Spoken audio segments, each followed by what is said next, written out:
খেতিয়ক নামৰ এখন বিপণীত আৰু ইয়াতে আমি দেখিবলৈ পাইছোঁ কেইজনমান থলুৱা ব্যক্তিয়ে কিছুমান উল্লেখনীয় কিছুমান কাম কৰিছে আমাৰ কৃষকসকলৰ কাৰণে। তেওঁলোকে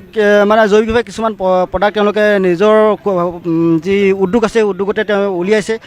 আৰু এইবিলাকে মানে আমাৰ কৃষকসকলক কেনেকৈ সহায় কৰিব বা তেওঁলোকে এইবোৰ সামগ্ৰীবিলাক তেওঁলোকৰ পৰা আমাৰ কৃষকসকলে কেনেকৈ পাব এই সন্দৰ্ভত আমি কিছু কথা পাতিবলৈ চেষ্টা কৰিম। ইয়াতে এই যিটো খেতিয়ক নামৰ যিটো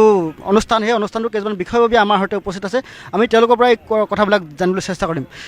দাদা নমস্কাৰ। নমস্কাৰ। দাদা এই খেতিয়ক যিটো আপোনালোকৰ অনুষ্ঠান এই অনুষ্ঠানটোৰ বিষয়ে আমাক প্ৰথমে অকণমান জনাই ল'ব। ইয়াত কেনেকুৱা ধৰণৰ কাম কৰা হয়? হয় খেতিয়কটো আৰম্ভ হৈছিলে আপোনাৰ 2021 আপোনাৰ 13 মে' তাৰিখে আৰু তেতিয়া আমি যেতিয়া খেতিয়কৰ লগত মানে খেতিয়কৰ কাষলৈ গৈছিলোঁ তেওঁলোকে কিছুমান সমস্যাৰ সন্মুখীন হৈছিলে। যেনেকৈ চৰকাৰে কৈছে যে অৰ্গেনিক খেতি কৰিব লাগে, কিন্তু অৰ্গেনিক খেতি কৰিবলৈ যিবিলাক ইনপুট লাগে, যিবিলাক ফাৰ্টিলাইজাৰ বা পেষ্টিচাইড লাগে বা যিবিলাক হাৰ্বিচাইড লাগে সেই বস্তুবিলাক আমাৰ অসমত থলুৱাভাৱে খুব এভেইলেবল নহয় মানে। গতিকে সেইকাৰণে আমি সেইখিনি সময়ত চিন্তা কৰিলোঁ যে আমি ইয়াতেই থলুৱাভাৱে যদি মানে প্ৰডাকশ্যন কৰিব পাৰোঁ আৰু যদি খেতিয়কৰ মাজত উপলব্ধ কৰাব পাৰোঁ তেতিয়াহ'লে হয়তো অৰ্গেনিক ফাৰ্মিঙৰ যিটো উদ্দেশ্য লৈ পেলাই চৰকাৰে মানে মিছন আৰম্ভ কৰিছিলে সেইটো কমপ্লিটলি ছাকচেছ হ'ব আৰু খেতিয়কৰো উন্নতি হ'ব। লগতে সেই প্ৰডাক্টবিলাক ব্যৱহাৰ কৰাৰ পিছত যিটো আউটপুট মানে চব্জিয়ে হওক বা অন্য সা সামগ্ৰীখিনিয়ে হওক সেইবিলাক খায়ো আমাৰ মানুহবিলাক স্বাস্থ্যৱান হ'ব বা সুস্বাস্থ্যৰ অধিকাৰী হ'ব। তো সেই চিন্তাধাৰাৰে আমি আগবাঢ়িছিলোঁ আৰু 2021 পৰা আমাৰ কমপ্লিটলি 5 বছৰ প্ৰায় ৰিচাৰ্চ লেবত আমাৰ এক্সপেৰিমেণ্ট চলিলে। মাইক্ৰ'বছ কিছুমান আইচলেট কৰা হ'ল, সেইবিলাকক বিভিন্ন ধৰণৰ ফৰ্মুলেশ্যন কৰা হ'ল। তাৰপিছতে আমি আৰম্ভ কৰিলোঁ যে এডভান্টেজ আছাম যিটো আমাৰ অসম গভমেণ্টৰ এটা বহুত উল্লেখনীয় পদক্ষেপ আছিলে। তো এডভান্টেজ আছামত আমি প্ৰথম প্ৰডাক্টবিলাক মানে শ্ব'কেছ কৰিবলৈ সমৰ্থ হ'লোঁ আৰু যথেষ্ট সমাদৰ পালোঁ সকলোৰে পৰা সমাদৰ। আৰু তেতিয়াৰ পৰাই আমি মানে বস্তুবিলাক আমি কৃষক ৰাইজৰ মাজলৈ এৰি দিবলৈ পাইছোঁ। আমাৰ বিভিন্ন ছেক্টৰৰ প্ৰডাক্ট আছে, যেনেকৈ টি গাৰ্ডেন। উল্লেখনীয়ভাৱে আমি টি গাৰ্ডেনক উল্লেখ কৰিবই লাগিব, কাৰণটো অলৰেডি টি গাৰ্ডেন অৰ্গেনিক কৰাৰ কাৰণে যথেষ্টখিনি পদক্ষেপ চৰকাৰেও হাতত লৈছে। লগতে টি গাৰ্ডেনৰ যিখিনি বিষয়ববীয়া আৰু অ'নাৰ আছে তেওঁলোকেও মানে এই ক্ষেত্ৰত খুব আগবাঢ়ি আহিব বিচাৰি আছে, কিন্তু তেওঁলোকৰ হাতত সামগ্ৰীৰ অভাৱ হোৱাৰ কাৰণে আপোনাৰ সেইটো হৈছে। তাৰপিছত আহিলে আপোনাৰ অৰ্গেনিক ফাৰ্মিঙৰ যিবিলাক জৈৱিক কৃষিৰ কাৰণে যিখিনি ইনপুট লাগে, জৈৱিক খেতি কৰিবলৈ বিচাৰে কৃষকে, কিন্তু তাৰ কাৰণে ফাৰ্টিলাইজাৰ বা আপোনাৰ পেষ্টিচাইড বা বিভিন্ন ধৰণৰ সাৰৰ পৰিমাণটো ইয়াত যথেষ্ট কম। গতিকে সেইটো এটা ছেক্টৰ আমাৰ কাৰণে খোলা আছিলে। তাৰপিছত আজিকালি দেখিছে যে ঘৰত টেৰেছ গাৰ্ডেন বা কিটচেন গাৰ্ডেন কৰে। গুৱাহাটীৰ নিচিনা চিটি এৰিয়াবিলাকত খুব আপোনাৰ হৈছে, পপুলাৰ হৈছে, প্ৰয়োজন হৈছে। তো সেই টেৰেছ গাৰ্ডেন আৰু কিটচেন গাৰ্ডেনৰ কাৰণেও আমি সামগ্ৰী মানে এটা ছেট মানে প্ৰডাক্ট বায়' ইনপুট, বায়' ফাৰ্টিলাইজাৰ, বায়' পেষ্টিচাইড এইবিলাক মানে উলিয়াবলৈ সক্ষম হৈছোঁ। আৰু থাৰ্ডটো হৈছে আপোনাৰ নাৰ্চাৰী। ঘৰত সকলোৱে যেতিয়া ফুল এটা ফুলে তাত কেমিকেল ব্যৱহাৰ কৰিবলৈ খুব বেয়া পায়। গতিকে এই বায়' পেষ্টিচাইড বা বায়' ফাৰ্টিলাইজাৰে কোনো ধৰণৰ হাৰ্ম নকৰে নিজৰ লগতে বা যিজনে স্প্ৰে কৰে তেওঁকো। গতিকে এই ক্ষেত্ৰত মানে অৰ্গেনিক ফাৰ্টিলাইজাৰ বা এই বায়' পেষ্টিচাইড, বায়' ফাৰ্টিলাইজাৰ খিনিয়ে নাৰ্চাৰীক খুব বিশেষভাৱে সমাদৰ লাভ কৰিবলৈ সক্ষম হৈছে। আৰু আমাৰ এটা প্ৰডাক্ট হৈছে সেইটো হিৰ' প্ৰডাক্ট বুলি ক'ব লাগিব, যিটো হৈছে আমাৰ বায়' এনৰিচ ভাৰ্মি কম্প'ষ্ট।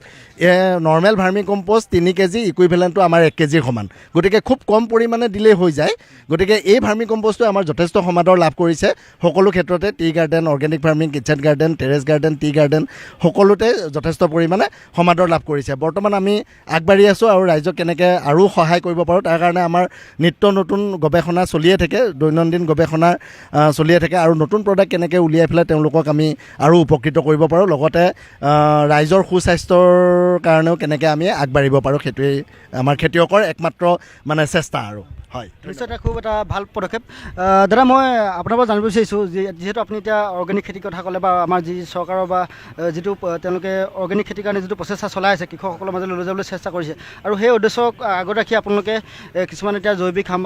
বিভিন্ন ফাংগিচাইড হওক, সাৰ হওক বা পেষ্টিচাইডবিলাক আপোনালোকে উদ্ভাৱন কৰিছে। এই ক্ষেত্ৰত ৰাইজৰ যি চৰকাৰৰ ফালৰ পৰা কেনেকুৱা ধৰণৰ সহায় পাইছে, যিহেতু তেওঁলোকৰ লক্ষ্যটো আপোনালোকে পূৰণ কৰিবলৈ চেষ্টা চলাই আছে? হয়, চৰকাৰৰ ক্ষেত্ৰৰ পৰা আমি ধৰক বাকী আৰ্থিক হিচাপে আমি বহুতখিনি সহায় পোৱা নাই যদিও, কিন্তু মানে তেওঁলোকে যিটো মিছন লৈ পেলাই যিটো MOVCD NER organic value chain, সেই ক্ষেত্ৰত তেওঁলোকে যেনেকুৱা ধৰণৰ প্ৰজেক্টবিলাক লৈছে, ডেফিনেটলি এইটো অনাগত দিনত মানে এই বায়' ফাৰ্টিলাইজাৰ বায়' পেষ্টিচাইডে তেওঁলোকৰ সেই মিছনটো ছাকচেছফুল কৰাত সহায় কৰিব বুলি মই আশা প্ৰকাশ কৰিছোঁ আৰু চৰকাৰৰ ক্ষেত্ৰত আমি অৱশ্যে খুব কমকৈও আমি যোৱা হৈছে গতিকে সেইটো এটা আমাৰ চৰকাৰে আগুৱাই আহক আৰু কিছুমান অৰ্গেনিক মিছন বা অৰ্গেনিক প্ৰজেক্ট লৈ পেলাই চৰকাৰেও আগুৱাই আহক আৰু আমিও যাতে সেই হিচাপে আমাৰ নিচিনা যিবিলাক উদ্যোগী আছে যুৱক আছে যিবিলাকে আমাৰ ৰিচাৰ্চ কৰি পেলাই মানে এনেকুৱা ধৰণৰ প্ৰডাক্ট উলিয়াবলৈ সক্ষম হৈছে তেওঁলোককো আৰ্থিক অনুদানেৰে উপকৃত কৰক মই সেইটোৱে চৰকাৰৰ ওচৰত আহ্বান জনাওঁ হয় দৰ্শকসকল আমি ইয়াতে খেতিয়ক বিপণীতে আমি দেখিবলৈ লৈছোঁ দুটা খুব মানে ব্যতিক্ৰম বস্তু আমি দেখিবলৈ পাইছোঁ সাধাৰণতে আমি আগতে পূৰ্বতে দেখা নাই এনেকুৱা বস্তু আমাৰ বিশেষকৈ আমাৰ অসমত আমি দেখিবলৈ পাইছোঁ আমাৰ দৰ্শকসকলে চাব পাৰে এইটো কলা মূলা আৰু দেখিবলৈ পাইছে এইফালে কলা আলু এই আলুকেইটাৰ বিশেষত্ব কি বা আপোনালোকে কেনেকুৱা এটা উদ্দেশ্য লৈ এই খেতি কৰা পৰিকল্পনা লৈছে এই বিষয়ে আমি কিছু কথা দাদাৰ পৰা জানিবলৈ চেষ্টা কৰিম একচুৱেলি এইটো কলা আলুটো আমাৰ এটা ইন'ভেটিভ ৱৰ্ক আৰু এইটো অৰিজিনেলি স্কটলেণ্ডৰ বস্তু হয় হয় আমি যি নহওক যি প্ৰচেছত আনি পেলাই আমি প্ৰথমবাৰ এইবাৰ চেষ্টা কৰিলোঁ যে কলা আলুটো ইয়াত কৰিব পাৰিনে নোৱাৰি কিন্তু আমি মোটামুটি 60-70% আমি ছাকচেছ হৈছোঁ আৰু তাৰ পৰা বুজিলোঁ যে এইটো বস্তু ইয়াত হয় আৰু এইটো বিশেষত্ব হ'ল কি কলা আলু আপোনালোকে গুগল কৰিয়ে চাব পাৰে এইটো এণ্টি কেঞ্চাৰ ল' জিআই ডায়েবেটিক মানুহে খাব পাৰে আৰু বহুত হাই এণ্টি অক্সিডেণ্ট আছে এণ্টি অক্সিডেণ্ট থাকিলে আমাৰ ফ্ৰী ৰেডিকেলবিলাক ই মাৰিব পাৰে গতিকে এইটো স্বাস্থ্যৰ কাৰণে বহুত উপযোগী বস্তু হয় গতিকে আমি নেক্সট টাইম ভাবিছোঁ আমি অলপ বহল ভিত্তিত কৰিম 2 নম্বৰ কলা মূলাটো যোনটো আছে এইটোত কিন্তু আমাৰ বহুত ডাঙৰ হৈছে আৰু পূৰা ছাকচেছ হৈছে কলা মূলাটো কৰি কিন্তু ভিতৰটো আকৌ বগা ইয়াৰ মই কাটিও দেখাব পাৰোঁ ভিতৰটো যদি কাটি দিয়ে এয়াই বগা হয় বগা দেখিছোঁ এইটো মানে আমি এঠাইত পালোঁ বস্তুটো যে কলা আলু হ'ব পাৰে নেকি ইয়াতে আমাৰ অসমৰ কলা মূলা হ'ব পাৰে নেকি সেইকাৰণে আমি চিডছটো অলপ যোগাৰ কৰি পেলাই আমি প্ৰথম মানে কৰিলোঁ হয় R&D কৰাৰ নিচিনা হৈছে আৰু এই কলা আলুটো এবাৰ কাটি দেখাম যে এইটো চাব দেই কেনেকুৱা হ'ব এইটো পূৰা পাৰ্পল কালাৰ হৈ যাব এয়া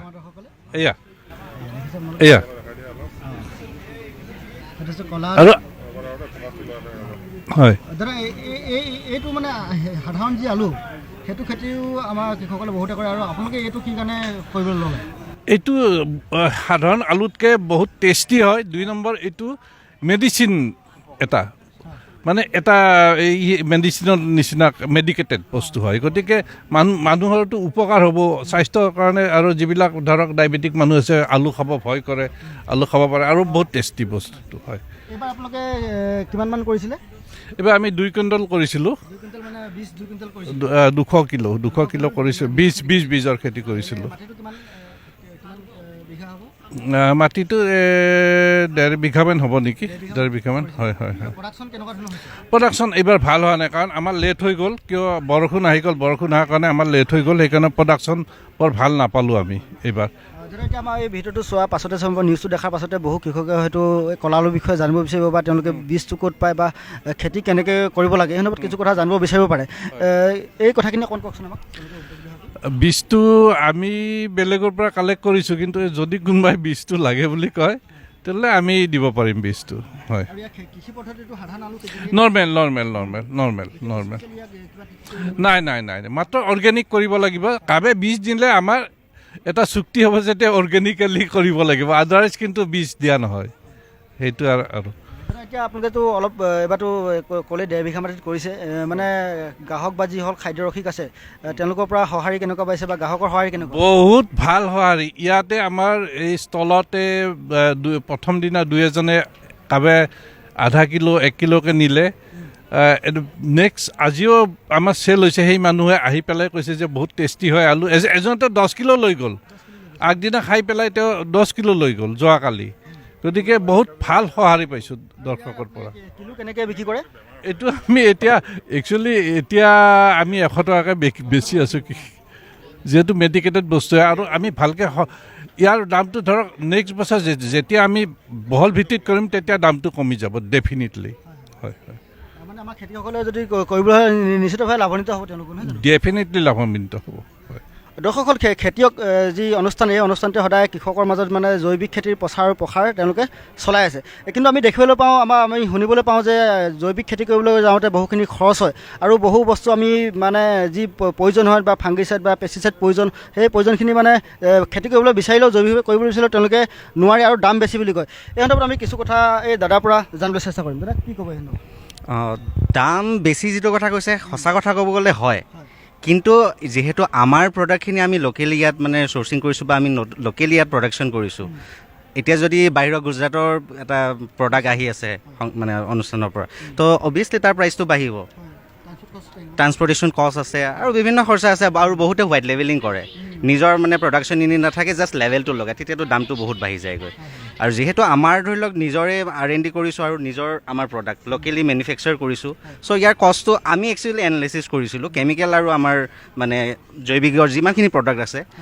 মানে খেতি কৰিবলৈ মানে আমাৰ অলমষ্ট 30% মানে কম খৰচাহে হয় কিছু ক্ষেত্ৰত এতিয়া ধৰি লওক প্ৰথম 30% আৰু সেইটো লাহে লাহে আৰু ৰিডিউচ হ'ব